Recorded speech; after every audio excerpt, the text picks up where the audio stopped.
दोस्तों, कार्तिक के महीने को बहुत ही पवित्र महीना माना गया है। इस माह में ही भगवान विष्णु अपनी योग निद्रा से जाग जाते हैं और तब सभी तरह के मांगलिक कार्य प्रारंभ हो जाते हैं। इसी कार्तिक मास में दीपावली का पर्व भी मनाया जाता है। पुराणों में कार्तिक मास की महिमा का वर्णन मिलता है। इस माह में दीपदान, स्नान, विष्णु पूजा और तुलसी पूजा के साथ ही पौराणिक कथा सुनने का बहुत ही खास महत्व है।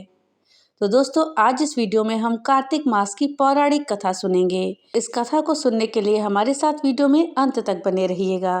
पौराणिक कथा के अनुसार एक नगर में एक ब्राह्मण दंपत्ति रहते थे। वो दोनों प्रतिदिन 7 कोस दूर गंगा और जमुना नदी में स्नान करने जाते थे। इतनी दूर आने जाने से ब्राह्मण की पत्नी थक जाती थी। एक दिन उसने अपने पति से कहा कि हमारा एक पुत्र होता तो कितना अच्छा रहता। पुत्र के बहू आती तो हमें घर वापस आकर खाना बना हुआ मिलता और बहू घर का काम भी कर दिया करती। तब अपनी पत्नी की बात सुनकर ब्राह्मण ने कहा कि तूने बात तो सही कही है, चल मैं तेरे लिए बहू ला ही देता हूँ। ब्राह्मण ने कहा कि एक पोटली में आटा डालकर कुछ मोहरे रख दे। ब्राह्मण के कहे अनुसार उसने पोटली बांधकर दे दी। पोटली लेकर ब्राह्मण चला गया। ब्राह्मण को सफर के दौरान यमुना के किनारे बहुत ही सुंदर लड़कियां दिखाई देती हैं। वो रेत में घर बनाकर खेल रही थीं। उनमें से एक लड़की ने कहा कि मैं अपना घर नहीं बिगाड़ूंगी, मुझे तो रहने के लिए ये घर चाहिए। लड़की की बात सुनकर ब्राह्मण मन ही मन सोचने लगा कि बहू बनाने के लिए ये लड़की उचित है। जब वह लड़की जाने लगी तो ब्राह्मण भी उसके पीछे पीछे उसके घर तक चला गया।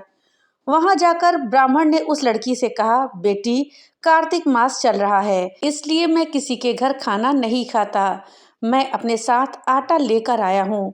तुम अपनी माता से पूछो कि क्या वो मेरे लिए आटा छानकर 4 रोटी बना देंगी। यदि वो मेरा आटा छानकर रोटी बनाएंगी तो ही मैं रोटी खा लूंगा। लड़की ने जाकर अपनी माँ को ये सारी बात बताई। माँ ने कहा, उचित है, जाकर ब्राह्मण देव से कह दो कि वो अपना आटा दे दे, मैं रोटी बना दूंगी। जब वो आटा छानने लगी तो आटे में से मोहरे निकली। वो सोचने लगी कि जिसके आटे में इतनी मोहरे हैं, उनके घर में कितनी मोहरे होंगी। जब ब्राह्मण खाना खाने बैठा तो लड़की की माँ ने उस ब्राह्मण से पूछा कि क्या आपका कोई लड़का है और क्या आप उस लड़के की सगाई करने जा रहे हो।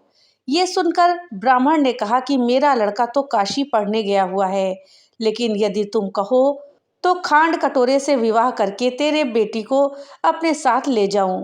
लड़की की मां ने कहा, ठीक है ब्राह्मण देव। इस पर लड़की की मां ने लड़की की खांड कटोरे से शादी करके ब्राह्मण के साथ भेज दिया। ब्राह्मण ने घर आकर कहा, रामू की मां, दरवाजा खोल कर देख, मैं तेरे लिए बहू लेकर आया हूँ। ब्राह्मण की पत्नी भीतर से ही बोली, हमारे तो कोई बेटा बेटी नहीं है, तो बहू कहाँ से आए। दुनिया ताने मारती थी, अब आप भी मारने लगे। ब्राह्मण ने कहा, तू दरवाजा खोल कर तो देख। जब ब्राह्मणी ने दरवाजा खोला तो सामने बहू को खड़ी देखा। उसने बहू का स्वागत किया और आदर सत्कार से अंदर ले आई। अब जब ब्राह्मण अपनी पत्नी के साथ नदी स्नान करने जाता तो पीछे से बहू घर का सारा काम करके और खाना बनाकर रख देती। वह उनके कपड़े धोती और रात को हाथ पैर भी दबाती थी। इस तरह बहुत दिन बीत गए। ब्राह्मणी ने अपनी बहू से कहा कि बहू, कभी भी चूल्हे की आग बुझने मत देना और मटके का पानी कभी खत्म मत होने देना। परंतु एक दिन चूल्हे की आग बुझ गई। ये देखकर बहू घबरा गई और भागी भागी अपनी पड़ोसन के पास गई और कहा कि मेरे चूल्हे की आग बुझ गई है, मुझे थोड़ी आग चाहिए। मेरे सास ससुर सुबह 5 बजे से गए हुए हैं, वो थके हुए घर आएंगे, इसलिए मुझे उनके लिए खाना बनाना है। ये सुनकर पड़ोसन ने कहा कि तू तो बावली है, तुझे ये दोनों मिलकर पागल बना रहे हैं। इनके कोई पुत्र नहीं है, ये निसंतान है। बहू ने कहा, नहीं, ऐसा मत बोलिए, इनका बेटा तो बनारस काशी में पढ़ने गया हुआ है। इस पर पड़ोसन ने कहा कि ये तुझे झूठ बोलकर लाए हुए हैं, मेरी बात सच मान, इनके कोई बेटा नहीं है। अब बहू पड़ोसन की बातों में आ गई और कहने लगी कि अब आप ही बताओ मैं क्या करूं। पड़ोसन ने कहा कि करना क्या है, जब तुम्हारे सास ससुर आए तो जली हुई रोटियां बना देना और बिना नमक की दाल बनाकर रख देना। खीर की कड़छी दाल में और दाल की कड़छी खीर में डाल देना। पड़ोसन ने उसे अच्छे से सिखा पढ़ा दिया। फिर जब उसके सास ससुर घर आए तो उसने ना तो उनका आदर सत्कार किया और ना ही उनके कपड़े धोए। जब उसने सास ससुर को खाना दिया तो सास बोली, बहू आज ये रोटी जली हुई क्यों है और दाल में भी नमक नहीं है। तब बहू ने पलट कर कहा कि एक दिन ऐसा खाना खा लोगे तो कुछ बिगड़ नहीं जाएगा तुम्हारा। सास ससुर को खरी खोटी सुनाकर वो फिर से पड़ोसन के पास गई और बोली कि अब आगे क्या करना है। पड़ोसन ने कहा कि अब तुम सातों कोठों की चाबी मांग लेना। अगले दिन जब सास ससुर स्नान करने के लिए जाने लगे तो बहू अड़ गई कि मुझे सातों कोठों की चाबी चाहिए। तब ससुर ने कहा कि इसे चाबी दे दो। तब सास ने बहू को चाबियां दे दी।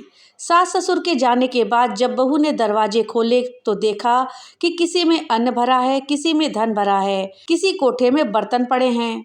जब उसने सबसे ऊपर वाला सातवां कोठा खोला तो देखा कि शिव जी, पार्वती माता, गणेश जी, लक्ष्मी माता, पीपल पथवारी, कार्तिक के ठाकुर, राई दामोदर, तुलसी जी का बिरवा, गंगा यमुना और 33 कोटि देवी देवता विराजमान हैं। वहीं पर एक लड़का चंदन की चौकी पर बैठा माला जप रहा है। ये सब देखकर उसने लड़के से पूछा कि तुम कौन हो। तब लड़का बोला, अरे मैं तेरा पति हूँ, अभी दरवाजा बंद कर दे, जब मेरे माता पिता आएंगे तब दरवाजा खोलना। ये सब देखकर बहू बहुत खुश हुई और 16 श्रृंगार करके सुंदर वस्त्र पहनकर अपने सास ससुर का इंतजार करने लगी। उसने अपने सास ससुर के लिए अच्छे अच्छे पकवान बनाए। जब उसके सास ससुर घर आए तो उसने उनका आदर सत्कार किया और प्रेम पूर्वक खाना खिलाया और हाथ पैर दबाने लगी। पैर दबाते दबाते बहू ने कहा कि माँ, आप इतनी दूर गंगा यमुना स्नान करने के लिए जाती हो तो आप थक जाती हो, इसलिए आप घर पर ही स्नान क्यों नहीं करती हैं। ये सुनकर सास कहने लगी कि बेटी, गंगा यमुना घर पर तो नहीं बहती हैं। तब उसने कहा, हाँ माँ जी, बहती हैं, चलो मैं आपको दिखाती हूँ। जब बहू ने सातवां कोठा खोलकर दिखाया तो उसमें शिव जी, पार्वती जी, गणेश जी, लक्ष्मी जी, पीपल पथवारी, कार्तिक के ठाकुर, राई दामोदर, तुलसी जी का बिरवा, गंगा यमुना बह रही थीं और 33 कोटि देवी देवता विराजमान हैं। वहीं चौकी पर बैठा एक लड़का माला जप रहा है। माँ ने देखकर उससे पूछा कि बेटा तू कौन है। लड़का बोला, माँ मैं तेरा बेटा हूँ। तब ब्राह्मणी ने पूछा कि तू कहाँ से आया। लड़के ने जवाब दिया कि मुझे कार्तिक देव ने भेजा है। तब माँ ने कहा, ये संसार कैसे मानेगा बेटा कि तू मेरा बेटा है। माँ ने कुछ पंडित विद्वानों से मदद मांगी। पंडितों ने कहा कि इस पार बहू बेटा खड़े हो जाएं और उस पार माँ खड़ी हो जाए। माँ ने चमड़े की अंगियां पहनी हो और छाती में से दूध की धार निकलकर बेटे की दाढ़ी मूछ भीगे और पवन पानी से गठजोड़ बांधे, तब मानेंगे कि ये इस माँ का ही बेटा है। उसने ऐसा ही किया। चमड़े की अंगियां फट गई और छाती में से दूध की धार निकलकर बेटे की दाढ़ी मूछ भीग गई। पवन पानी से बहू बेटे का गठजोड़ बंध गया। ये सब देखकर ब्राह्मण और उसकी पत्नी की खुशी का ठिकाना नहीं रहा। दोस्तों, तो ये थी कार्तिक मास की कथा। हे कार्तिक के ठाकुर जी, जैसे ब्राह्मण और ब्राह्मणी को बहू बेटा दिया वैसे सबको देना। कार्तिक मास की कथा कहने, सुनने और हुंकारा भरने वाले सभी भक्तों पर कृपा करना। दोस्तों, कहानी अगर अच्छी लगी हो तो वीडियो को लाइक और ज़्यादा से ज़्यादा शेयर करिएगा, जिससे कि ये जानकारी अधिकतर लोगों तक पहुंच पाए। और हाँ, अगर चैनल पे पहली बार आए हैं तो कृपया चैनल को सब्सक्राइब कर दें और बेल आइकन दबाना ना भूलिएगा, जिससे कि मेरी वीडियो सबसे पहले आप तक पहुंच सके। तो मिलते हैं अगली नई वीडियो के साथ, तब तक के लिए राधे राधे।